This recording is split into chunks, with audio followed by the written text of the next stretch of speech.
इस कहानी की शुरुआत में हमें गोडेस को दिखाया जाता है जो एक हीरो की तलाश कर रही होती है ताकि वो एक हीरो को समन कर अपने प्लेनेट के डीमन लॉर्ड का खात्मा कर सके। काफी देर ढूंढने के बाद गोडेस काओरी को एक हीरो मिल ही जाता है और काओरी बिना कोई देरी करे सीधा उस हीरो को समन कर देती है। और इस जगह पर हम पहली बार हमारे कहानी के एमसी शुन को देखते हैं। शुन दिखने में काफी ज्यादा मस्कुलर और हैंडसम होता है, इसलिए गोडेस काओरी तो उसके साथ अपने फ्यूचर के सपने ही देखना शुरू कर देती है। इस जगह पर शुन बेचारी काओरी के सारे सपने को चूर चूर करते हुए पूछता है, हे गंदी सी शकल की लड़की, तुमने मुझे यहाँ पर समन क्यों किया है? इस जगह पर अपनी बेइज्जती सुनकर काओरी को काफी गुस्सा आता है, पर वो गोडेस होने के नाते अपने गुस्से को शांत करती है और इसके बाद वो शुन को सब कुछ एक्सप्लेन कर देती है कि वो एक गोडेस है और उसने आखिर क्यों शुन को यहाँ पर समन किया है। गाइस, इस जगह पर हमें पता चलता है कि शुन मस्कुलर के साथ साथ काफी जीनियस भी है, क्योंकि शुन एक ही बार में काओरी की बात को हाँ कर देता है डीमन लॉर्ड को मारने वाली बात पर। क्योंकि इस जगह पर शुन समझ चुका था कि वो काओरी को अगर मना भी करेगा तो भी काओरी उसे जबरदस्ती फोर्स ही करेगी, जिससे सिर्फ समय बर्बाद होगा। शुन काओरी को हाँ करते से ही काओरी के काफी नजदीक आ जाता है और काओरी से कहता है, डीमन लॉर्ड को मारने के सफर पर जाने से पहले मैं तुमसे कुछ चाहता हूँ। इस जगह पर काओरी को मन ही मन में फिर से ख्याली फ्लावर दिखने लगते हैं। उसे ऐसा लगने लगता है कि शुन उसकी खूबसूरती पर पिघल गया है और शुन उससे कुछ और ही चाहता है। पर इस जगह पर शुन एकदम सिग्मा लड़के की तरह वर्कआउट करना शुरू कर देता है और काओरी से कहता है कि तुम यहाँ से बाहर निकल जाओ, मैं डीमन लॉर्ड को मारने के लिए ट्रेनिंग करना चाहता हूँ काफी दिनों तक। शुन के द्वारा काओरी को रूम से बाहर निकालते से ही हमारा सीन शिफ्ट हो जाता है। अब इस जगह पर शुन को ट्रेनिंग करते करते लगातार 2 दिन हो जाते हैं, पर वो एक बार भी कमरे से बाहर नहीं आता। ऐसे करते करते 4 दिन हो जाते हैं और फिर 6 दिन हो जाते हैं।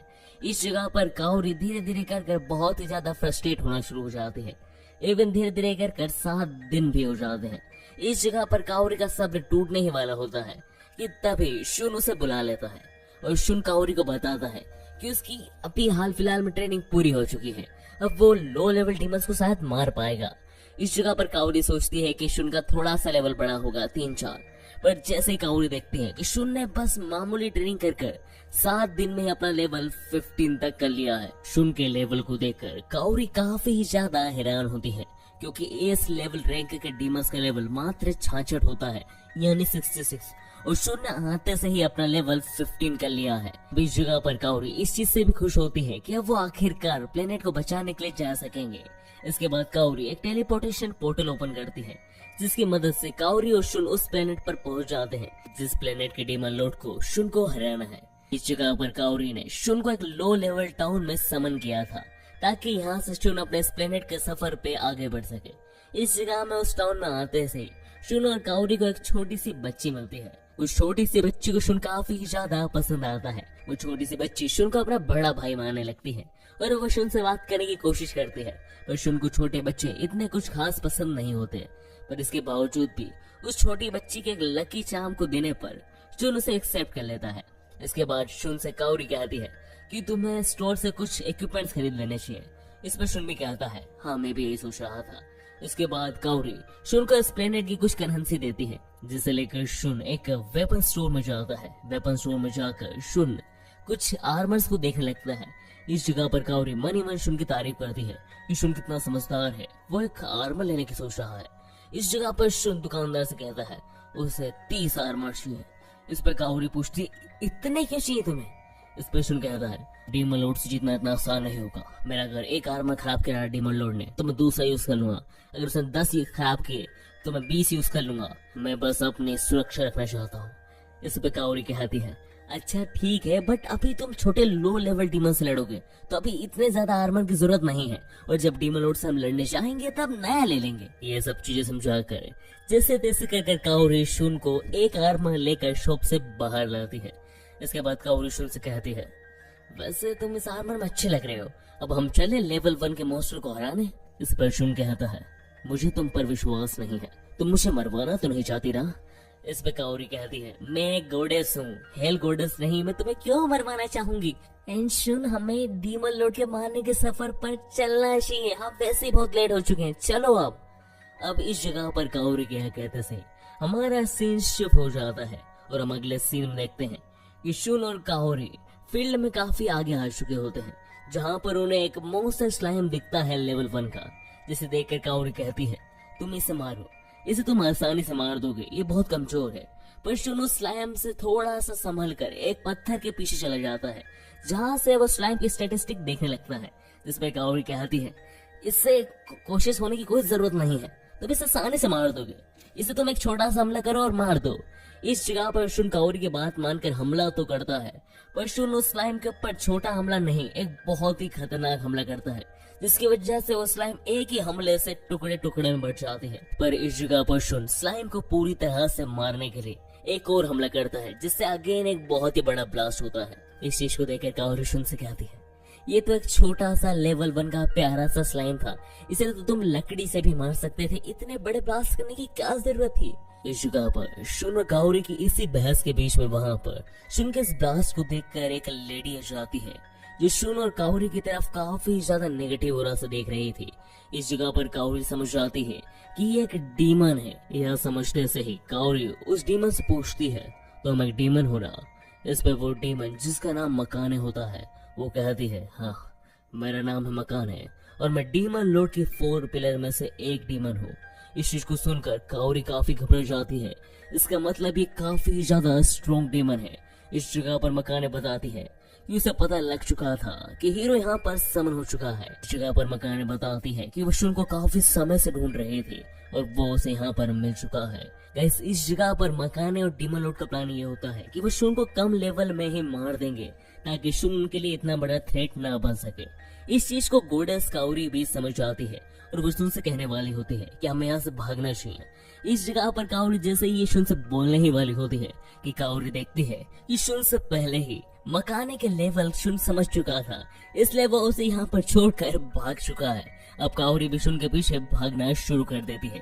इस जगह पर शुन और काओरी मकाने से बच के भाग रहे होते हैं और मकाने शुन और काओरी का पीछा नहीं छोड़ रही थी। मकाने की स्पीड काफी ज्यादा तेज होती है, वो शुन और काओरी के काफी ज्यादा नजदीक आने लगती है और जैसे ही वो शुन और काओरी को पकड़ने वाली होती है, वैसे ही triple S rank legendary hero का एपिसोड 1 समाप्त हो जाता है।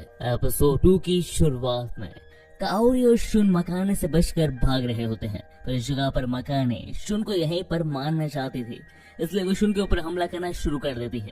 पर इस जगह पर शुन अपने आप को बचाने के लिए मकाने के ऊपर एक्सप्लोजन फेंक देता है, पर इस जगह पर गलती से वो एक्सप्लोजन जाकर काओरी के ऊपर लग जाते हैं और काओरी के ऊपर ही वो एक्सप्लोजन फूट जाते हैं। इस जगह पर काओरी को समझ नहीं आ रहा था कि आखिर वो किधर भागे, इसलिए शुन उसे पकड़ कर ही भागना शुरू कर देता है। काओरी जैसे ही पोर्टल तैयार करती है ताकि इसके थ्रू काओरी और शुन यहाँ से भाग सके, मकाने वहां पर पहुंच जाती है और वो जैसे ही काओरी के ऊपर हमला करने वाली होती है कि तभी शुन मकाने के ऊपर हमला कर काओरी को लेकर उस पोर्टल में कूद जाता है। पोर्टल में कूदते से ही काओरी शुन के ऊपर होती है। इस जगह पर शुन काओरी से कहता है तुम यहाँ से चले जाओ, मुझे ट्रेनिंग करनी है, मकानी बहुत स्ट्रॉन्ग है। इस जगह पर काओरी को काफी बुरा लग रहा था कि शुन से बहुत ही रूडली कमरे से बाहर निकाला है। इस तरह काओरी शुन का इंतजार करने लगती है। इंतजार करते करते 2 दिन बीत जाते हैं, पर इसके बावजूद भी शुन कमरे से बाहर नहीं निकलता, वो ट्रेनिंग करते रहता है। ऐसे करते करते काओरी को 1 हफ्ता बीत जाता है और वो देखती है कि शुन अभी तक बाहर नहीं आया है, इसलिए काओरी बोर हो जाती है और वो अपना ग्लोब ओपन कर अपने आसपास के एरिया को देखना शुरू कर देती है। पर जैसे वो ग्लोब ओपन करती है तो वो देखती है कि मकाने पास ही के छोटे छोटे टाउन्स में तबाही मचा रही है और वहां पर हाहाकार मच चुका है। मकाने को रियलाइज हो जाता है कि कोई उसके ऊपर मैजिक की मदद से ग्लोब के थ्रू नजर रखा है। इस जगह पर वो समझ जाती है कि एक काओरी ही है और वो ग्लोब की तरफ आई कांटेक्ट बनाकर कहती है काओरी कैसी लगी तुम्हें तबाही? मैं तुम्हारा इंतजार कर रही हूँ, अपने हीरो को लेकर यहाँ पर आ जाओ, वरना मैं ऐसे ही तबाही मचाती रहूंगी। जल्दी करो, क्योंकि मुझे किसी का इंतजार करना पसंद नहीं है। अगर तुमने मुझे इंतजार कराया तो मैं हर 10 मिनट में एक इंसान को मारूंगी, तो हर 10 मिनट की देरी एक इंसान की जिंदगी के बराबर होगी। काओरी अपने हीरो को लेकर जल्दी आओ। इस चीज को देखकर काओरी बहुत डर जाती है और वो बिना कोई देरी करे दरवाजा खोलकर शुन के कमरे में पहुंच जाती है। शुन काओरी को देखकर गुस्सा होता है और उसे कहता है मैंने तुमसे कहा था ना कि मुझे ट्रेनिंग करने दो काओरी। इस जगह पर काओरी शुन से कहती है इस ग्लोब में देखो, देखो मकाने कैसे तबाही मचा रही है, हमें वहां जाकर उन लोगों को बचाना होगा। जल्दी चलो सुन। इस पर शुन काउरी कहता है, नहीं मुझे अभी और ट्रेनिंग करनी है। इस चीज पे काउरी कहती है, वहां पर देखो नैनी के पापा को भी मकाने ने पकड़ रखा है। नैनी कैसे रो रही है, ये वो ही लड़की है जिसने तुम्हें लकी चार्म दिया था, तुम्हें पसंद कर रही थी, इसके लिए चल दूं। ये सब सुनने के बावजूद शुन काउरी से कहता है कि वो काउरी के साथ नहीं आ सकता, उसे अभी भी ट्रेनिंग करनी है। इस चीज को सुनकर काउरी को गुस्सा चाहता है और वो शुन से कहती है, तुम कितने डरपोक हो, तुम मकाना से डर रहे हो, तुम्हें मेरे साथ चलना ही होगा। काउरी के बार बार जिद करने पर शुन को आखिरकार काउरी की बात माननी ही पड़ती है और वो काउरी को हाँ कर देता है उसके साथ जाने के लिए। काउरी एक पोर्टल तैयार करती है और कहती है, मैं क्यों ना मकाने के जस्ट सामने ही पोर्टल बना दूं ताकि हम सीधा जाकर उसके ऊपर हमला कर सके। इस बात को सुनकर शुन गुस्सा हो जाता है और काउरी के सिर पर एक टपली मारता है और कहता है, मकाने से थोड़ा दूर पोर्टल खोलो, वरना मकाने को हमारे आने का पूरा पता चल जाएगा और वो हमें आते से ही मार भी सकती है। अब इसके बाद काउरी मकाने से थोड़ी साइड में पोर्टल ओपन करती है और वहां से काउरी और शुन मकाने के सामने आ जाते हैं। सबसे पहले शुन नैनी के ढेर को बचाने के लिए मकाने के ऊपर हमला कर देता है, जिससे मकान के हाथों से नैनी के ढेर छूट जाते हैं। पर इस जगह पर मकाने काफी खुश होती है शुन को देखकर। उसे ऐसा लग रहा था कि वो शुन को आसानी से मार देगी और डीमन लॉर्ड को शुन की डेड बॉडी देखकर खुश कर देगी। पर इस जगह पर जैसे ही उसका ध्यान शुन के स्टेट्स पर जाता है तो उसे पता चलता है कि शुन का लेवल पहले से काफी बढ़ चुका है। ये ऐसा इसलिए हुआ है क्योंकि शुन ने पिछले एक हफ्ते में काफी ही ज्यादा हार्ड ट्रेनिंग करी है। इस जगह पर शुन और मकाने का लेवल बिल्कुल बराबर हो चुका है। मकाने को थोड़ा घबराता हुआ देखकर काउरी मकाने से कहती है, क्या हुआ, शुन के लेवल को देखकर डर लग रहा है ना, क्या तुम भागने वाली हो? इस जगह पर काउरी की ये सारी बातें सुनकर मकाने को गुस्सा आ जाता है और वो अपने कुछ हद तक एनर्जी रिलीज कर अपने हाथ को एक नए फॉर्म में ढाल लेती है और इस नए फॉर्म में ढालने के बाद वो शुन के ऊपर हमला करना शुरू कर देती है।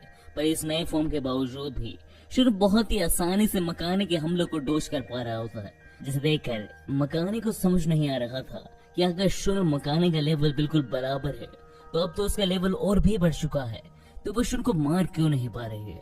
इस जगह पर हमें भी पता नहीं लगता कि शुन ऐसा कैसे कर पा रहा है।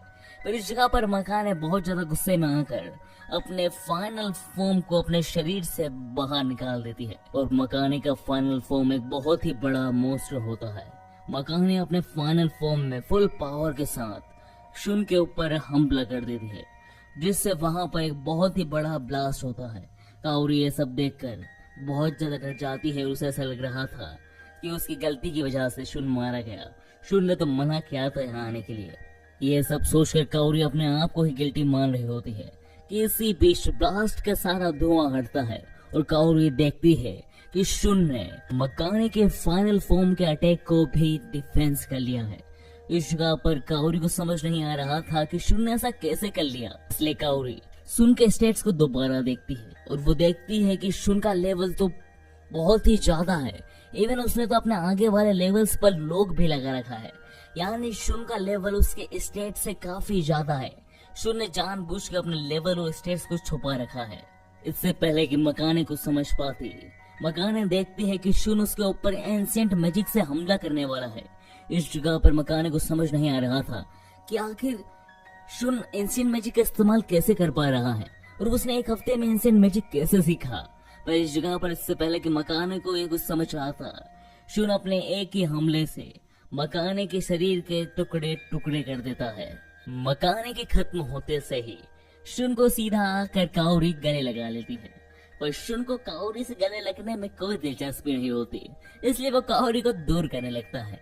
इस जगह पर काउरी शुन से पूछती है कि आखिर तुमने अपने लेवल को मुझसे भी क्यों छुपाया? मकाने के साथ साथ मुझे भी नहीं पता था कि तुम्हारा लेवल इतना हो चुका है। इस पर शुन कहता है कि उसकी नजर में काउरी बेवकूफ है। इस जगह पर शुन और काउरी ने इस टाउन को डीमन से बचाया था, इसलिए वहां का मेयर शुन और काउरी के पास आकर उनका शुक्र अदा करने लगता है और शुन और काउरी से कहने लगता है, क्या हम आपको एक पार्टी दे सकते हैं? आपने हमारी बहुत मदद की है। इस जगह पर काउरी तो पार्टी के लिए तैयार हो जाती है, पर शुन मना कर देता है। इसके बाद शुन सीधा जाता है और मकाने के बॉडी पार्ट्स को जलाना शुरू कर देता है। इतना ही नहीं, शुन मकाने के बॉडी पार्ट्स के ऊपर एक्सप्लोजन करने लगता है, जिसकी वजह से पूरे टाउन में आग लग जाती है। इतना ही नहीं, पूरा टाउन जलकर भस्म हो जाता है। मेयर शुन और काओरी को चिल्लाते हुए टाउन से भगा देता है। काओरी से शुन कहता है, हमने उन्हें बचाया और उन्होंने हमारे साथ ऐसा किया। इस पर काओरी कहती है, अच्छा हुआ कम से कम उन्होंने हमें मारा तो नहीं तुम्हारी हरकत देखने के बाद। कुछ देर सफर में आगे बढ़ने के बाद काओरी शुन से पूछती है कि अब हम कहाँ जाने वाले हैं, नेक्स्ट टाउन कहाँ जाएंगे हम। इस पर शुन काओरी से कहता है, मुझे वापस ट्रेनिंग रूम में जाना है, हम नेक्स्ट टाउन नहीं जाने वाले। इस पर काओरी पूछती है, ऐसा क्यों, हमने तो अभी सफर शुरू किया है, हमें आगे बढ़ना चाहिए। इस पर शुन कहता है, नहीं मुझे अभी भी ट्रेनिंग करने की जरूरत है। इस पर काओरी पूछती है कि अभी तुमने काफी स्ट्रॉन्ग डीमन को मारा है, तुम मामूली डीमंस को मार पाओगे। इस पर शुन कहता है, नहीं मैंने इस डीमन को मार कर गलती की है, अब इस डीमन की मौत की खबर सारे डीमंस के पास पहुंच जाएगी और वो सब हमारे ऊपर हमला करने के लिए आएंगे, इसलिए मुझे वापस ट्रेनिंग रूम में जाकर अपना लेवल बढ़ाना चाहिए। शुन की ये बात काओरी को पसंद नहीं आ रही थी, क्योंकि उसे तो एडवेंचर पर जाना था, पर इस जगह पर काओरी को ना चाहते हुए भी शुन की बात तो माननी ही पड़ती है और वो ट्रेनिंग रूम का पोर्टल खोल देती है। और इसी के साथ triple S rank legendary hero का एपिसोड 3 की शुरुआत में हमें काओरी को दिखाया जाता है। काओरी आर्या से कहती है कि पिछले एक हफ्ते से शुन अंदर ही कमरे में ट्रेनिंग कर रहा है, इससे वो ताकतवर नहीं बनेगा, उसे बाहर जाकर एडवेंचर पर जाना चाहिए और अलग अलग डीमंस को मारना चाहिए। इस चीज पर आर्या काओरी से कहती है, हाँ तुम सही कह रही हो, पर हमें इसके ऊपर शुन से बात करनी होगी।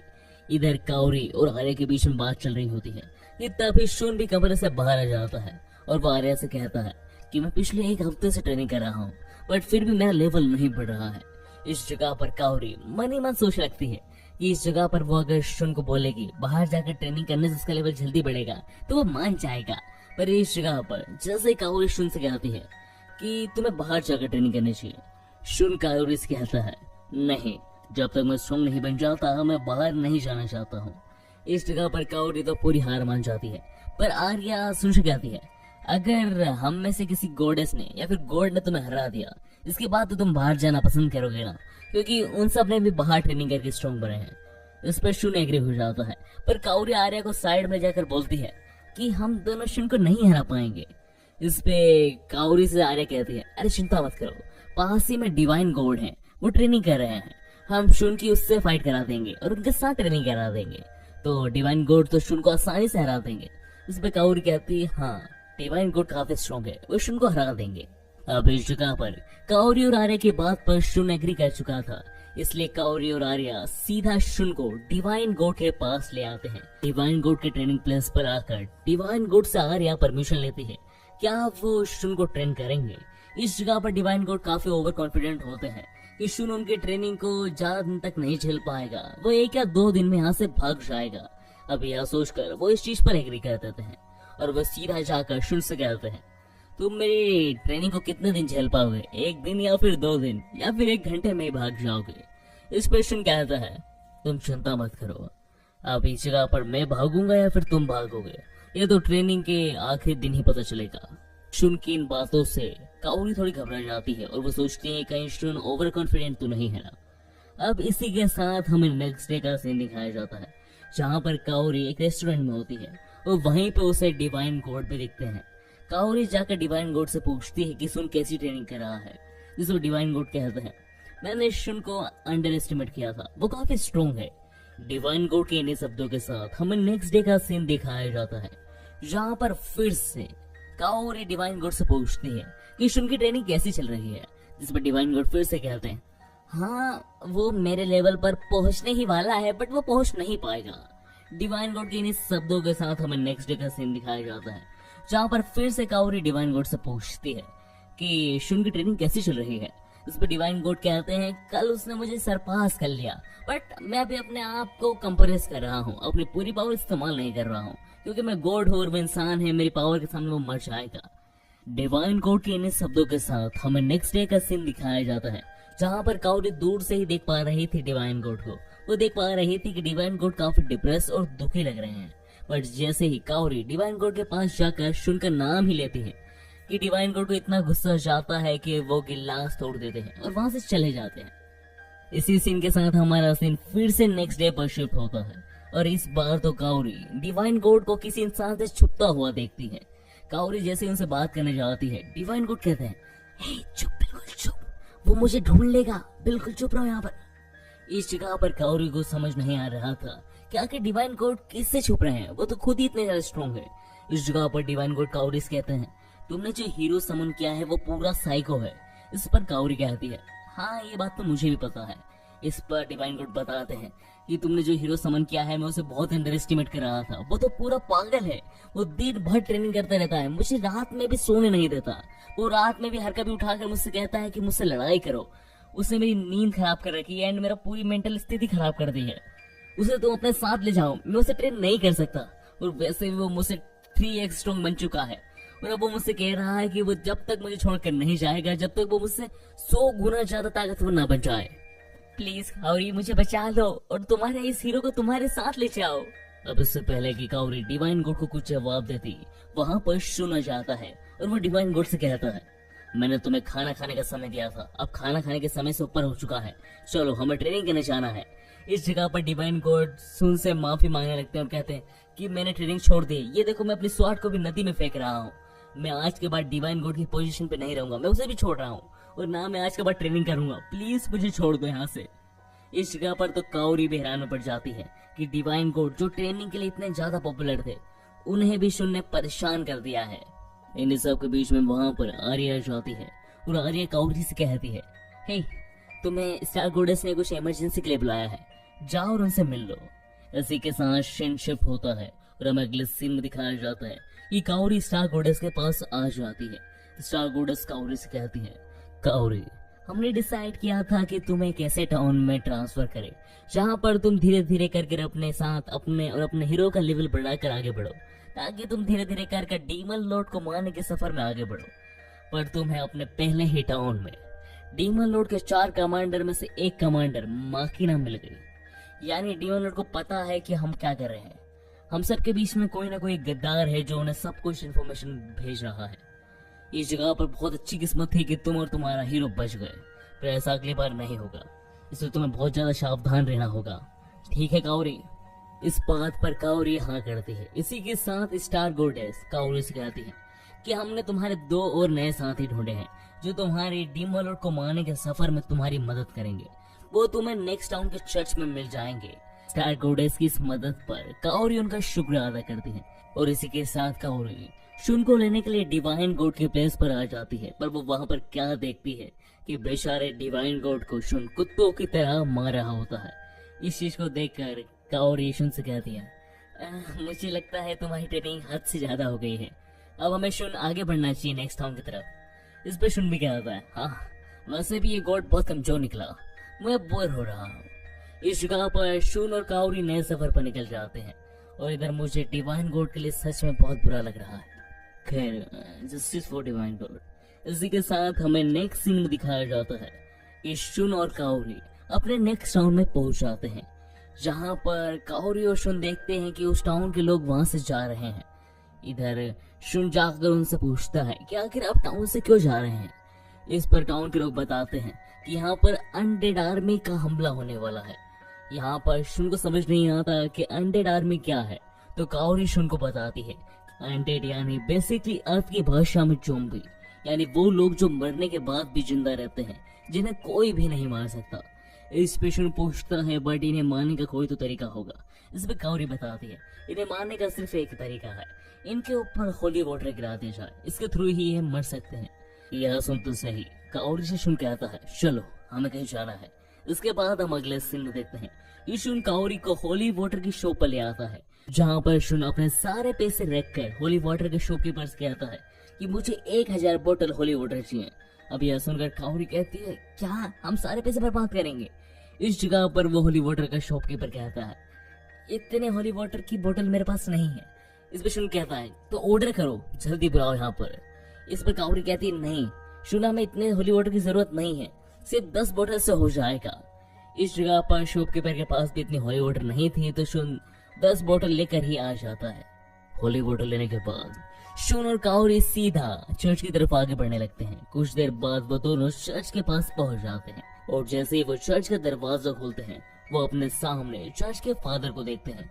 चर्च का फादर बहुत ही अच्छी तरीके से शुन और काओरी को ग्रीट करता है और इसके बाद चर्च का फादर उन्हें उन दोनों लोगों से भी मिलाता है जो आने वाले समय में शुन और काओरी के सफर में उनकी मदद करेंगे। पर कुछ देर बाद शुन को चर्च के फादर पर शक होना शुरू हो जाता है और वह शक को चेक करने के लिए चर्च के फादर के ऊपर होली वाटर गिरा देता है, जिससे शुरुआत में कोई फर्क नहीं पड़ता और काओरी को भी लग रहा था कि शुन यहाँ पर चर्च के फादर के साथ बदतमीजी कर रहा है। पर कुछ देर बाद चर्च का फादर भी एक ज़ॉम्बी बनने लगता है, यानी ये भी एक ज़ॉम्बी है और होली वाटर की वजह से अब वो मर रहा है। इस जगह पर फादर भी अपनी आंखें सांसें ले रहा था, पर हमेशा की तरह शुन पूरी तरह से उसे मारना चाहता था, जैसा उसने मकीना के साथ किया था। इस जगह पर काओरी समझ जाती है कि अगर शुन ने हमला किया तो ये पूरी जगह उठ जाएगी, इसलिए वो अपने दोनों पार्टनर को उठाकर वहां से भाग जाती है और चर्च के बाहर आ जाती है। उसने जैसा सोचा था वैसा ही होता है, शुन पूरे चर्च को ही उड़ा देता है। जैसे ही शुन चर्च को तबाह करने के बाद बाहर आता है तो इस जगह पर शुन को फादर की वजह से अब उन दोनों नए पार्टनर के साथ साथ काओरी पर भी विश्वास नहीं हो रहा था। अब उसे पता नहीं था कहीं इनमें से तो कोई ज़ॉम्बी नहीं है ना। अब इस चीज को चेक करने के लिए शुन काओरी के साथ साथ उन दोनों नए पार्टनर्स के ऊपर भी होली वाटर डाल देता है। अब यहाँ पर शुन को कंफर्म तो हो जाता है कि इनमें से कोई भी ज़ॉम्बी नहीं है। इन सब के बाद काओरी जैसे ही अपने नए पार्टनर्स का लेवल चेक करती है तो वो डिसअपॉइंट हो जाती है, क्योंकि उनका लेवल मात्र 7 और 8 होता है। पर जैसे ही काओरी की नजर जाती है उनकी रेस पर तो वहाँ पर उसे पता चलता है कि ये दोनों ड्रैगन फैमिली से बिलोंग करते हैं, यानी आने वाले समय में इनका लेवल बहुत जल्दी बढ़ जाएगा और ये बहुत जल्दी बहुत स्ट्रॉन्ग बन जाएंगे। इस चीज से काओरी को कोई दिक्कत नहीं होती इन दोनों को पार्टनर बनाने के लिए। पर जैसे ही वो शुन से बोलते हैं कि ये दोनों भी जर्नी में हमारे साथ जाएंगे तो शुन बोलता है, मैं इन दोनों बच्चों को अपने साथ सफर में नहीं ले जाऊंगा। शुन के इन शब्दों के साथ ट्रिपल हिस्ट्रिक लेजेंडरी हीरो का एपिसोड नंबर 3 खत्म हो जाता है। एपिसोड 4 की शुरुआत में शुन उन दोनों बच्चों का मजाक उड़ाते हुए कहता है, इन दोनों को मैं टीम में नहीं लूंगा, ये दोनों बच्चे बिल्कुल ही बेवकूफ है, इन्हें यह भी नहीं पता चला कि जिस पीस के साथ ये रह रहे हैं वो एक ज़ॉम्बी है। इस जगह पर उन दोनों बच्चों में से एक बच्चा जिसका नाम मार्श है उसे गुस्सा आने लगता है, क्योंकि मार्स भी अपना फुल पोटेंशियल से चाहता है कि वो शुन की मदद करे, वो भी स्ट्रॉन्ग बनना चाहता है। पर इस जगह पर तो शुन उसी से बेइज्जती ही करे जा रहा है, इसलिए मार्स डिसाइड करता है कि वो शुन को फाइट के लिए चैलेंज करेगा और उसे हराएगा। पर इससे पहले कि मार्स और शुन के बीच में लड़ाई स्टार्ट होती, वहाँ पर कुछ रॉयल सोल्जर आते हैं। वो असल में चर्च की तबाही को देखकर यहाँ आए थे। इस जगह पर आते से ही वो शुन और बाकी सबसे बहुत रूडली पूछते हैं, क्या तुम्हारी वजह से ये चर्च उड़ा है, जल्दी बताओ मुझे। इस जगह पर इन सबके बीच में कुछ सोल्जर्स की नजर नन पर जाती है। वो जाकर नन को रेस्क्यू करते हैं। नन उन्हें बताते हैं कि इन्होंने कुछ नहीं किया है, असल में इन्होंने इस चर्च को बचाया है। एक फादर ज़ॉम्बी बन गया था और वो सब पर हमला करने वाला था, पर इस हीरो ने हमें बचाया है। इस जगह पर वो सारे सोल्जर शुन के सामने माफी मांग लगते हैं और कहते हैं, क्या हीरो आप हमें बचाने आए हैं ज़ॉम्बी आर्मी से। इस जगह पर शुन को समझ में तो नहीं आ रहा था, पर वो एक हीरो ही है तो वो उन्हें बचाने के लिए हाँ कर देता है। पर वो बदले में कहता है कि उसे परेशान मत करना, वो ये सब अकेला ही करना चाहता है। और यह कहकर शुन अकेले ही अनडेड की आर्मी की तरफ उड़कर आगे बढ़ने लगता है। इस जगह पर मार्स को भी गुस्सा आ चुका था, क्योंकि शुन ने उससे बहुत ही बदतमीजी से बात की थी, इसलिए मार्स भी वहां से जाने लगता है। इस जगह पर काओरी के पास भी कोई चारा नहीं होता, इसलिए वो अपने गॉडेस विंग्स खोलती है और शुन का पीछा करना शुरू कर देती है। इस जगह पर जैसे ही शुन देखता है कि काओरी उसका पीछा कर रही है, वो थोड़ा और तेज उड़ने लगता है। पर कुछ देर बाद ही काओरी बहुत ही ज्यादा थक जाती है। इस जगह पर शुन काओरी के पास आता है और उससे कहता है, चलो ठीक है, चलो मेरे साथ। और इस जगह पर शुन काओरी का हाथ पकड़कर उड़ना शुरू करता है। पर इस जगह पर शुन की स्पीड इतनी ज्यादा तेज होती है कि जैसे ही वो कुछ देर बाद रुकते हैं तो काओरी के पंख पूरी तरीके से उड़ चुके होते हैं। इस जगह पर काओरी शुन के ऊपर चिल्लाना शुरू कर देती है। पर इस जगह पर शुन काओरी से कहता है, अच्छा ठीक है, इन सबको छोड़ो, सामने देखो एक अनडेड आर्मी है। इस जगह पर कई सारे ज़ॉम्बी शुन और काओरी की तरफ से किंगडम की तरफ जा रहे होते हैं। इस जगह पर काओरी शुन से कहती है, तुम इतने सारे अनडेड को अकेले नहीं मार पाओगे, तुम इसे नहीं कर पाओगे अपने स्वॉर्ड की मदद से। इस पर शुन कहता है, तुमसे किसने कहा कि मैं स्वॉर्ड का इस्तेमाल करके इन्हें मारूंगा, बस तुम देखो। यह कहते से ही शुन अपने मैजिक स्पेल को रेडी करने लगता है और कुछ समय बाद वो बोलता है, मेटियोर स्ट्राइक। इस जगह पर शुन इन सारे अनडेड के ऊपर मेटियोर स्ट्राइक से हमला कर देता है और एक बहुत ही बड़ा मीटेरॉइड आकर सीधा अनडेड की आर्मी पर गिर जाता है। इससे वो एक ही वार में वाइप आउट हो जाते हैं। इस जगह पर शुन कंफर्म करने के लिए एक और बार मीटेरॉइड स्ट्राइक कर उन्हें पूरी तरह से खत्म कर देता है। इस जगह पर तो काओरी को विश्वास ही नहीं हो रहा था कि शुन ने डिवाइन गोड के साथ ट्रेनिंग करते समय डिवाइन गोड का स्पेशल अटैक मीटेरॉइड भी सीख लिया था। इस जगह पर शुन थोड़ा बेहोश होने लगता है। काओरी को ऐसा लगता है कि शुन ने इतने बड़े मैजिक स्पेल का इस्तेमाल किया है तो वो बेहोश हो रहा है, उसकी एनर्जी खत्म हो गई होगी। इसलिए बेहोश होते हुए शुन को काओरी सहारा देती है। इसी सीन को दिखाते हुए हमारा सीन शिफ्ट हो जाता है और हम अगले सीन में देखते हैं कि एला, ये वही लड़की है जो मास्क के साथ थी। वो भागते भागते काओरी के पास आती है और बोलती है, क्या आपने मास्क को देखा? मैं उसे कब से ढूंढ रही हूँ। इस पर काओरी कहती है शायद वो अपने घर चला गया होगा, क्योंकि शुन ने उसे टीम में ज्वाइन करने से मना कर दिया था। इस पर एला कहती है अगर वो जाता तो वो मुझे जरूर बताता, वो अब मुझे मिल नहीं रहा है। इस पर काओरी कहती है कि वो कहीं ट्रेनिंग कर रहा होगा, वो जल्द ही आ जाएगा। इस जगह पर एला पूछती है, ग्रेट हीरो कहाँ पर है गॉडेस काओरी? इस जगह पर काओरी कहती है, हाँ वो हीरो तो है बट वो ग्रेट नहीं है, ठीक है ना? इस पर एला कहती है अच्छा। इस जगह पर काओरी बताती है कि वो काफी समय से अपने कमरे से बाहर नहीं निकला है, चलो उसे हम देख कर आते हैं। अब यहाँ कहकर काओरी और एला जैसे ही शुन के कमरे का दरवाजा खोलते हैं तो वो देखते हैं कि शुन ने तो अपने पूरे कमरे को बिखेर रखा होता है और वो वहां पर कई सारे हथियार बनाने की कोशिश कर रहा होता है। इस जगह पर शुन काओरी को बोलता है, काओरी ये देखो मैंने प्लेटिनियम स्वॉर्ड बना ली। इस जगह पर काओरी अगेन बहुत हैरान हो जाती है और कहती है, तुमने प्लेटिनियम स्वॉर्ड कैसे बना ली? इस पर शुन कहता है, ये एक सीक्रेट है, बट इसके सीक्रेट का रीजन भी तुम ही हो। फिर कुछ देर तक काओरी के पूछने पर शुन बता ही देता है, असल में मैंने तुम्हारे बालों का इस्तेमाल करके स्वॉर्ड को बनाया है। तुम एक गॉडेस हो ना, तो अभी इस स्वॉर्ड के टूटने के चांस अब बहुत कम हो चुके हैं, क्योंकि ये स्वॉर्ड भी काफी हद तक इमोर्टल हो गई। इसी के साथ साथ शुन काओरी से कहता है, मेरे पास तुम्हारे बाल काफी कम बचे हैं, क्या मैं तुम्हारे बाल उखाड़ सकता हूँ? इस पर काओरी कहती है, बिल्कुल नहीं। इन्हीं सब के बीच में वहां पर होटल की स्टाफ आ जाती है और वो कहती है, क्या यहाँ पर कोई हीरो है, क्योंकि उसके लिए पार्सल आया है। इस जगह पर शुन कहता है, इस पार्सल में एक्सप्लोजन हो सकता है। इसके बाद हम अगले सीन में देखते हैं कि शुन और एला कुर्सी के पीछे अपने आप को सेव कर लेते हैं और वो काओरी से कहते हैं, तुम इस एक्सप्लोजन को चेक करो, अगर ये फटा भी तो तुम तो एक गॉडेस हो ना, तुम तो बच ही जाओगे। इस जगह पर बेचारी काओरी को गलत इस्तेमाल किया जा रहा होता है। इस जगह पर फिर भी काओरी जैसे तैसे करके उस पार्सल को ओपन करती है और वहां पर पता चलता है कि इस पार्सल में असल में एक मिरर होता है। इस जगह पर जैसे ही काओरी अपने आप को उस मिरर में देखने लगती है, वैसे ही कुछ देर बाद उस मिरर की डिस्प्ले पर मांस घायल हालत में कुर्सी के ऊपर बैठा हुआ दिखता है। इस जगह पर कुछ देर बाद मांस के पीछे से एक अनडेड मॉन्स्टर आता है और वो शुन से कहने लगता है, हीरो इस लड़की को पहचाना ना, ये तुम्हारा ही टीममेट है। अगर तुम जल्द से जल्द मेरे पास नहीं आए तो मैं तुम्हारे टीममेट को मार दूंगा। और वैसे भी तुम्हारी हिम्मत कैसे हुई मेरे अनडेड आर्मी को एक ही बार में तबाह करने की? और यहाँ कहने के बाद वो मॉन्स्टर मांस को घायल करने लगता है। इस जगह पर वो मॉन्स्टर शुन से कहता है, रुको मैं तुम्हारे टीममेट का मुंह खोल देता हूँ ताकि तुम उसकी चीखें सुन सको। इस जगह पर और जैसे मॉन्स्टर मांस को टॉर्चर करते करते मांस की चीखें सुनाने के लिए मांस के मुंह से पट्टी हटाता है, तो मांस चीखने के बजाय शुन से कहता है, शुन तुमने अकेले ही 10,000 मॉन्स्टर का खात्मा कर दिया, तो तुम जरूर डीपन लॉर्ड को हरा दोगे। तुम मेरे हीरो हो, मुझे नहीं पता था तुम इतने स्ट्रॉन्ग हो। शुन मांस की बातें सुनकर शुन कहता है, लड़के तुम काफी बहादुर हो, मैंने नहीं सोचा था तुम इतने बहादुर निकलोगे।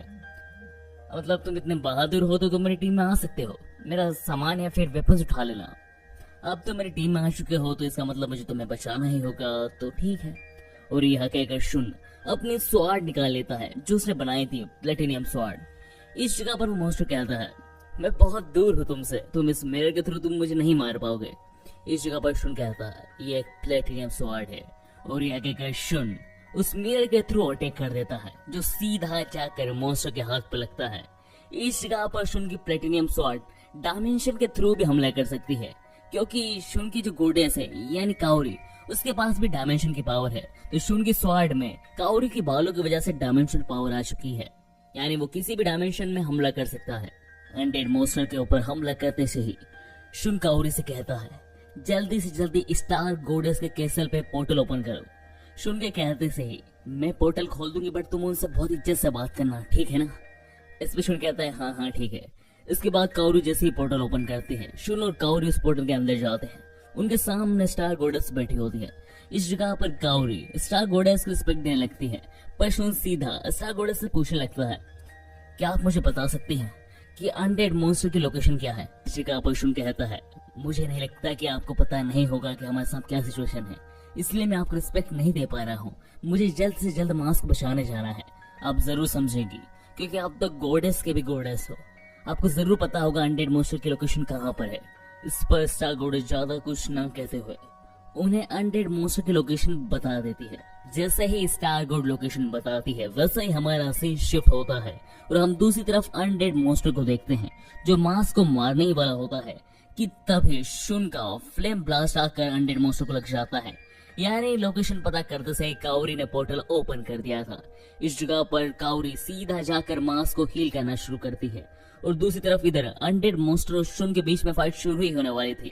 इससे पहले अनडेड मॉन्स्टर एक मैजिक स्पेल को कास्ट कर वहां पर एक काफी ही बड़ा मॉन्स्टर को समन कर लेता है। उस मॉन्स्टर को देखते से ही शुन बिना कोई समय बर्बाद किए अपनी तलवार से सीधा उस मॉन्स्टर के ऊपर हमला कर देता है, पर उस मॉन्स्टर को शुन की तलवार से कोई भी फर्क नहीं पड़ता।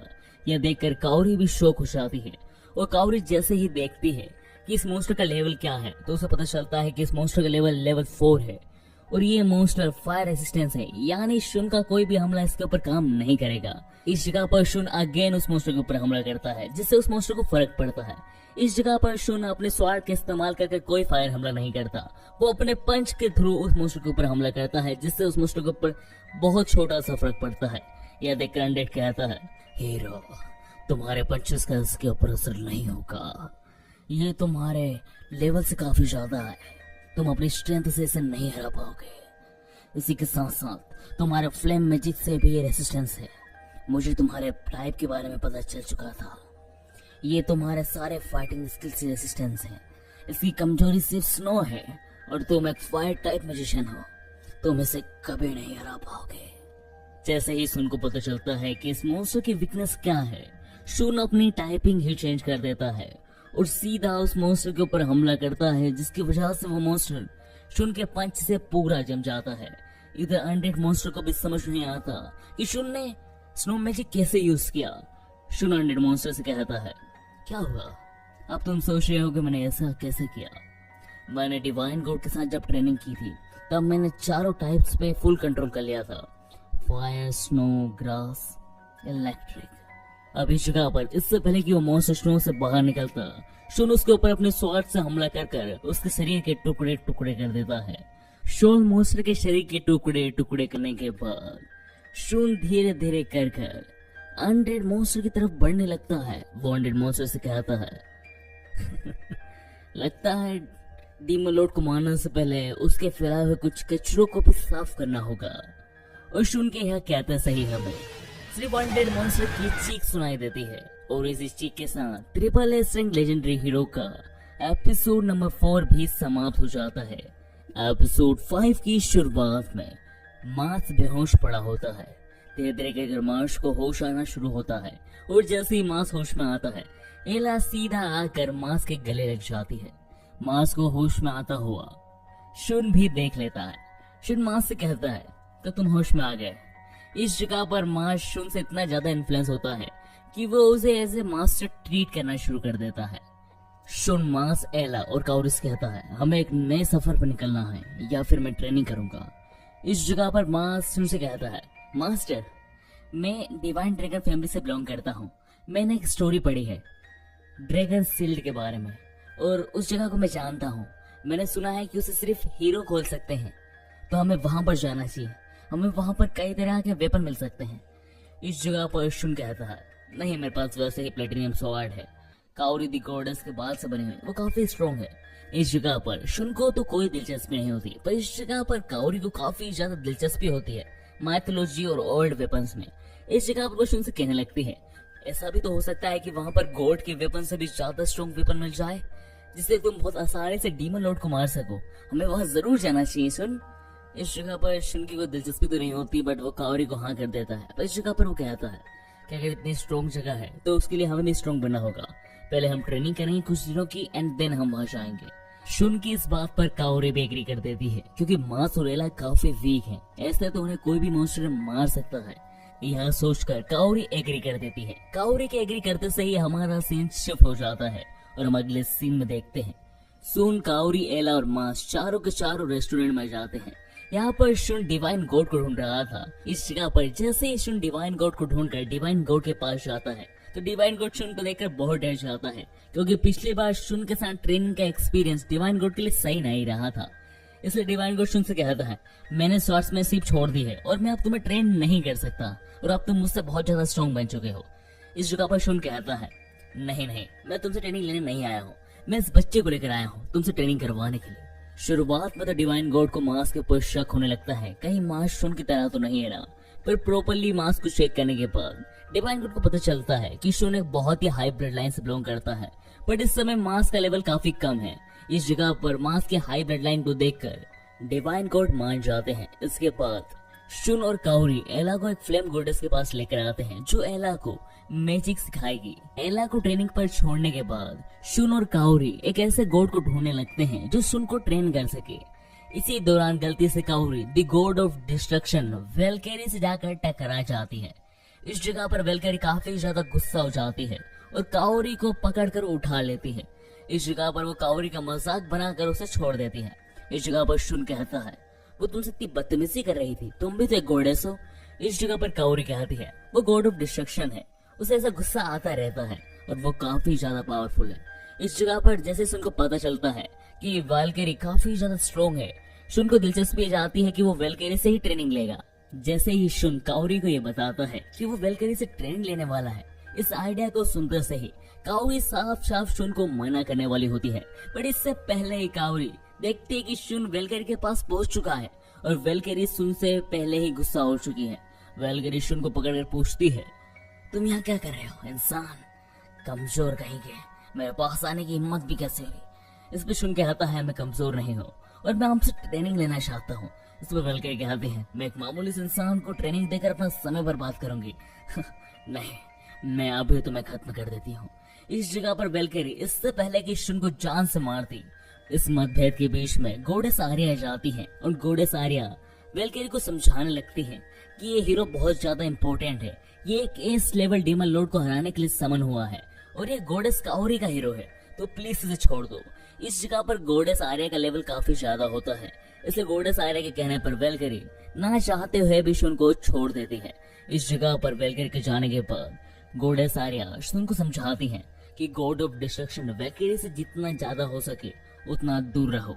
इस जगह पर शुन भी कुछ समय के लिए उनकी बात मान लेता है। गॉडेस आर्या की मदद से शुन और कावरी को एक ऐसी गॉडेस मिल जाती है जो शुन को ट्रेन कर सकती है। मिस आर्या शुन और कावरी को गॉड ऑफ वॉर के पास ले आती है, जिसका नाम हेला है। हेला भी स्टार्टिंग में शुन को मना कर देती है ट्रेन करने के लिए, क्योंकि उसे भी ऐसा ही लग रहा था कि शुन एक आम आदमी है। पर जैसे ही हेला अपने आप को टेलीपोर्ट करती है, शुन बहुत ही इजीली उसकी मूवमेंट को पकड़ लेता है, जिसे देखकर हेला काफी ज्यादा इम्प्रेस हो जाती है और वो कहती है कि ये इंसान आम नहीं है। मुझे इसमें दिलचस्पी आ गई है, मुझे देखना है ये कमजोर इंसान अपने आप को कितना स्ट्रॉन्ग कर पाएगा। मिस हेला के शुन को ट्रेन करने पर एग्री करते से ही हमारा सीन शिफ्ट हो जाता है और हम अगले सीन में देखते हैं गॉडेस कावरी जब मिस हेला की तरफ आ रही होती है। इस दौरान वो देखती है कि मास डिवाइन गॉड के साथ काफी अच्छी ट्रेनिंग कर रहा होता है। इस जगह पर वो सोचती है कि एला भी काफी अच्छी ट्रेनिंग कर रही होगी।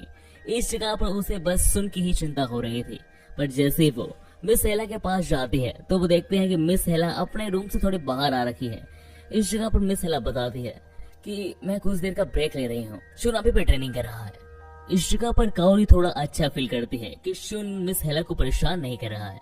इसी के साथ हमें अगले दिन का सीन दिखाया जाता है जब कावरी अगेन गॉडेस हेला के पास आती है तो वो देखती है कि गॉडेस हेला थोड़े अच्छे कपड़े पहन के तैयार हो रही हैं, वो लगी नहीं रही है गॉडेस ऑफ वॉर। इस जगह पर मिस हेला कावरी कहती है, मुझे थोड़ी एम्बेरस लग रहा था शुन के सामने ऐसे गंदे कपड़े और गंदे बालों में रहने में, तो मैं थोड़ी तैयार होकर आ गई। इस जगह पर काओरी को थोड़ा अजीब लगता है बट वो इग्नोर कर देती है। इसी के साथ अगेन शिन शिफ्ट हो जाता है और ये तीसरा दिन होता है जब सब लोगों की ट्रेनिंग एक लेवल तक खत्म हो जाएगी। इस जगह पर सबसे पहले काओरी मास के पास आती है, जहाँ पर डिवाइन गुड से पता चलता है कि मास ने काफी अच्छी स्वॉर्ड्समैनशिप सीख ली है। इस चीज को जानकर काओरी काफी खुश होती है। इसके बाद जैसे ही काओरी और मास एला को लेने जाते हैं, वहाँ पर काओरी को एक बैड न्यूज पता चलती है कि एला फ्लेम मैजिक का इस्तेमाल नहीं कर सकती। उसने अभी तक कोई भी मैजिक नहीं सीखा है। इस जगह पर फ्लेम गॉड काओरी को ये भी कहती है कि ऐसा भी हो सकता है कि एला कभी भी कोई भी मैजिक ना सीख सके। इस जगह पर काओरी को एला के लिए काफी बुरा लगता है। इसके बाद एला, मास और काओरी तीनों शुन के पास चले जाते हैं। शुन भी उनका ही इंतजार कर रहा था, मानो शुन ने गॉड ऑफ वॉर की ट्रेनिंग काफी पहले ही खत्म कर दी हो। शुन एला, काओरी और मास से मिलते से ही उनसे कहता है हमें सफर पर निकलना चाहिए बिना कोई समय बर्बाद किए। इधर शुन, काओरी, एला और मास सफर पर निकलने ही वाले होते हैं कि तभी वहां पर गॉडेस ऑफ वॉर आ जाती है। वो काफी ज्यादा सुंदर दिख रहे थे। उन्होंने अपने आप को पूरा ही बदल लिया था। इस जगह पर वो अपना क्यूट सा फेस बनाकर शुन से कहती है मैंने तुम्हारे लिए केक लाई हूँ और मैं भी तुम्हारे साथ जाना चाहती हूँ। इस जगह पर गॉडेस ऑफ वॉर के इतने पोलाइटली पूछने के बावजूद भी शुन बहुत ही रूडली मना कर देता है। वो अब और किसी को भी अपनी टीम में ज्वाइन नहीं करना चाहता। इस जगह पर काओरी समझ जाती है कि अब गॉडेस ऑफ वॉर को बहुत गुस्सा आने वाला है, इसलिए वो शुन से कहती है हमें यहाँ से चलना चाहिए। काओरी बहुत ही जल्दबाजी में एक पोर्टल ओपन करती है और वहां से एला, मास, काओरी और शुन निकलने ही वाले होते हैं कि हम देखते हैं कि गॉडेस ऑफ वॉर सच में काफी ज्यादा गुस्से में होती है, पर काओरी बहुत ही जल्दी में शुन को वहां से लेकर निकल जाती है। गॉडेस ऑफ वॉर से जैसे तैसे कर बचने के बाद शुन, एला, मास और काओरी ड्रैगन डिवाइन के गेट के जस्ट सामने होते हैं, पर वो गेट पूरी तरह से सील लग रहा था, जिसे देखकर ऐसा लग रहा था कि वो खुलेगा ही नहीं। पर फिर शुन, एला, मास और काओरी से कहता है कि तुम तीनों पीछे हटो। एला, मास और काओरी के पीछे हटते से ही शुन अपने मैजिक स्पेल की मदद से एक बहुत ही बड़ा ब्लास्ट करता है उस सील डिवाइन गेट के ऊपर, जिसकी वजह से बहुत ज्यादा फोर्स बनता है और उस सील डिवाइन गेट में एक छेद हो जाता है, जिसकी मदद से एला, मास, काओरी और शुन उस सील डिवाइन के अंदर आ जाते हैं। अंदर आते से ही शुन, काओरी, मास और एला को एक मैजिक फोर्स दिखती है जिसके थ्रू ही रास्ता होता है। शुरुआत में शुन हमेशा की तरह सचेत होकर इस मैजिकल फोर्स के थ्रू डायरेक्ट जाने से हिचकिचा रहा होता है। उससे पहले वो चेक करना चाहता था कि ये मैजिकल फोर्स सेफ है, इसलिए वो पास ही में घूम रही एक छिपकली को उस मैजिकल फोर्स के थ्रू ट्रेवल कराता है और उस छिपकली के सेफली पहुंच जाने पर शुन, एला, मास और काओरी भी उस मैजिकल फोर्स के थ्रू ड्रैगन किंगडम में आ जाते हैं। किंगडम में पहुंचते से ही उन्हें वहां पर एक गार्ड मिलता है जो एला और मास को बहुत अच्छे तरीके से जानता था, इसलिए वो एला, मास, काओरी और शुन को अपने किंगडम की क्वीन के पास ले जाने लगता है। इसी बीच वहां पर कई सारे हमें ड्रैगन देखने को मिलते हैं जो एला और मास को बहुत अच्छी तरीके से जानते थे। वो एला और मास की तारीफ कर रहे थे कि वो डीमन लॉर्ड को मारने में शुन दी हीरो की मदद कर रहे हैं। किंगडम में घूमते घूमते कुछ देर बाद शुन, एला, मास और काओरी ड्रैगन कैसल भी पहुंच जाते हैं, जहां पर शुन को पहली बार ड्रैगन क्वीन देखने को मिलती है। ड्रैगन क्वीन शुन को देखते से ही पहचान जाती है कि शुन जरूर वही हीरो होगा जो डीमन लॉर्ड को मारने आया है, और ये दोनों ड्रैगन चाइल्ड कहानी के अनुसार शुन की इस काम में मदद करेंगे। और ये दी गॉडेस काओरी। इन सब के बीच में ड्रैगन क्वीन लेवाई की नजर मास पर जाती है और वो देखती है कि मास के स्टेट्स काफी कम हैं, इसलिए वो उसे अपने पास बुलाती हैं और अपने ओरा से उसे ड्रैगन में ट्रांसफॉर्म होना सिखाने की कोशिश करती हैं। मास उनके ओरा में आते से ही ड्रैगन में ट्रांसफॉर्म होना शुरू हो जाता है और उसके स्टेट्स में भी काफी ज्यादा चेंज जाते हैं। मास के बाद ड्रैगन क्वीन की नजर एला पर जाती है।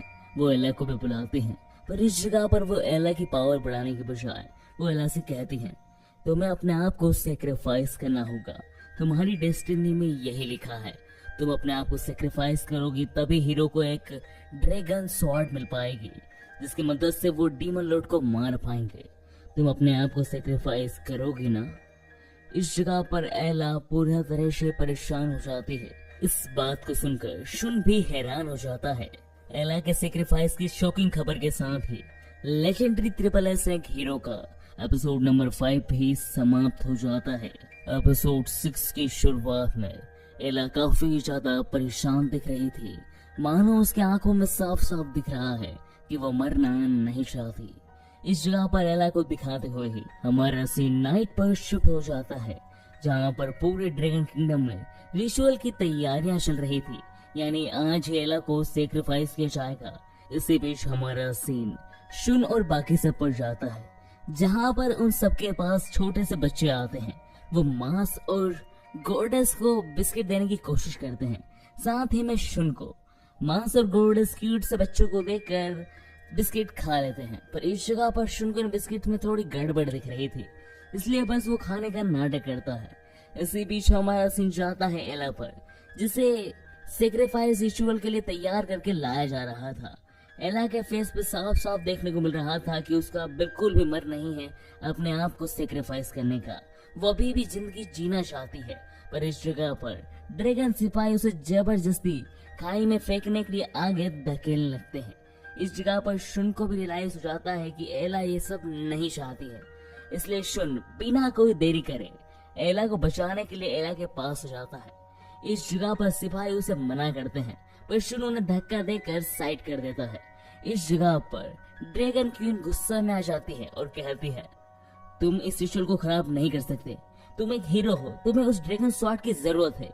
इस जगह पर शुन साफ साफ मना कर देता है कि उसे इन सब की जरूरत नहीं है। इस बात को सुनकर ड्रैगन क्वीन को तो और भी ज्यादा गुस्सा जाता है एंड वो शुन से कहने लगती है, तुम एक छोटी सी बच्ची की जान के लिए इस पूरे वर्ल्ड को दांव पर लगा रहे हो। तुम्हारा दिमाग सही है ना? मुझे नहीं लगता कि तुम इस दिमाग के साथ डेमन लॉर्ड को मार पाओगे। तुम एक कचरे हो, लगता है मुझे तुम्हें साफ करना होगा। डेमन लॉर्ड से मरने की बजाय तुम मेरे हाथों मारो हीरो। इस जगह पर यह कहते सही ड्रैगन क्वीन अपने रियल फॉर्म यानी ड्रैगन फॉर्म में आ जाती है। इस जगह पर ड्रैगन क्वीन शुन के ऊपर हमला करने ही वाली होती है कि तभी शुन अपने पैरों में से ड्रैगन डिवाइन स्वॉर्ड निकाल देता है। इस चीज को देखकर ड्रैगन क्वीन हैरान हो जाती है एंड वो शुन से पूछती है, तुम्हारे पास ये स्वॉर्ड कैसे आई? इस पर शुन कहता है, मैं इतना बेवकूफ नहीं हूँ, मैं ड्रैगन डिवाइन सील में आ रहा हूँ और वो भी बिना ड्रैगन डिवाइन स्वॉर्ड के। मुझे पता था ऐसा कुछ हो सकता है, मुझे पता है कि ड्रैगन्स की ये सबसे बड़ी कमजोरी है।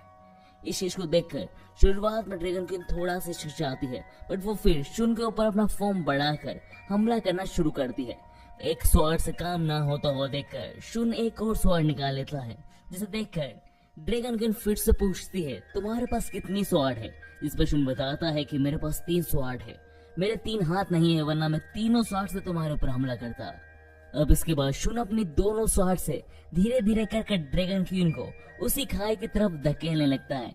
इस जगह पर शुन ड्रैगन क्वीन को ही सेक्रीफाइस करना चाह रहा था, पर शुन की इस चालाकी को ड्रैगन क्वीन भी समझ जाती है एंड वो शुन का ध्यान एला की तरफ भटकाकर उसके ऊपर फ्लेम ब्लास्ट कर देती है, पर शुन को इस ब्लास्ट से कुछ भी नहीं होता। इसके बाद शुन अपने एक ही हमले से ड्रैगन क्वीन के पंखों में छेद कर देता है, जिसकी वजह से ड्रैगन क्वीन सीधा खाई में जाकर गिर जाती है। ड्रैगन क्वीन लिवाई के खाई में गिरते से ही वहाँ के सारे ड्रैगन सिटीजन्स किनारे पर आ जाते हैं एंड वो सब ड्रैगन क्वीन लिवाई को पुकारने लगते हैं, पर ड्रैगन क्वीन लिवाई के बजाय वहाँ की खाई में से एक स्वॉर्ड निकल कर आती है, जो डीमन एग्जीक्यूशन स्वॉर्ड जैसी दिख रही थी, पर वो आधी अधूरी होती है। इस सिचुएशन में किसी भी ड्रैगन सिटीजन को समझ नहीं आ रहा था क्या ये स्वॉर्ड खराब है या फिर इसके तो डीमन लॉर्ड को नहीं मारा जा सकता। अब सबको ऐसा लगने लगता है कि इसके पीछे एला की गलती है, पर इस सिचुएशन को हैंडल करने के लिए शुन आगे आता है और वो उस स्वॉर्ड को अपने हाथों में लेकर एला के ऊपर एक छोटा सा कट लगाता है, जिसकी वजह से स्वॉर्ड पे एला का थोड़ा ब्लड आ जाता है और उस स्वॉर्ड पर एला का ब्लड लगते से ही उस स्वॉर्ड में एन्चांटमेंट हो जाती है, जिसकी वजह से वो स्वॉर्ड पूरी तरह से रेडी हो जाती है। इस चीज को देखकर वहाँ के सारे ड्रैगन सिटीजन थोड़ा खुश हो जाते हैं। इसके बाद शुन एला को बचाने के लिए उन सारे ड्रैगन सिटीजन्स को बेवकूफ बनाने लगता है कि इस स्वॉर्ड को बनाने के लिए हमें किसी न किसी की सेक्रीफाइस की जरूरत थी। ये तो बहुत ही अच्छा हुआ कि खुद क्वीन ने अपने आप को सेक्रीफाइस कर दिया इस स्वॉर्ड के लिए। और ये सब कहकर शुन उन सारे सिटीजन्स को बहला फुसला कर बेवकूफ बनाने की कोशिश करता है, जिसमें शुन सफल भी हो जाता है। उन सारे सिटीजन्स को बेवकूफ बनाने के बाद शुन, एला, मास और काउरी वहाँ से जाने लगते हैं। इस दौरान माश काफी खुश होता है कि एला इस जगह पर शेफ है। इसी बीच शुन को साइड में ले जाकर काउरी उससे पूछती है, तुम झूठ बोल रहे हो ना, ये स्वॉर्ड रियल डीमन लॉर्ड को मारने वाले स्वॉर्ड नहीं है, इसका लेवल स्टेट काफी कम है। इस पर शुन पूछता है, तुम्हें कैसे पता चला काउरी? इस पर काउरी कहती है, मैं गोडे सुशुन, तुम मुझे बच्चे या फिर बेवकूफ मत समझो। तुमने एला को बचाने के लिए उस स्वॉर्ड को सेक्रीफाइस कर दिया ना। इस पर शुन कहता है, हाँ, पर चिंता मत करो, मैं डीमन लॉर्ड को बिना उस स्वॉर्ड के भी मार दूंगा। मुझ पर विश्वास करो गॉडेस। शुन के इन शब्दों के साथ ट्रिपल एसेंट लेजेंडरी हीरो का एपिसोड नंबर 6 भी समाप्त हो जाता है। गाइस, क्या लगता है, क्या बिना ड्रैगन डिवाइन स्वॉर्ड के शुन डीमन लॉर्ड को मार भी पाएगा या फिर शुन डीमन लॉर्ड के हाथों मारा जाएगा? जानेंगे इस एनीमे के पार्ट 2 में, जिसका लिंक आपको कमेंट सेक्शन के टॉप पर ही मिल जाएगा।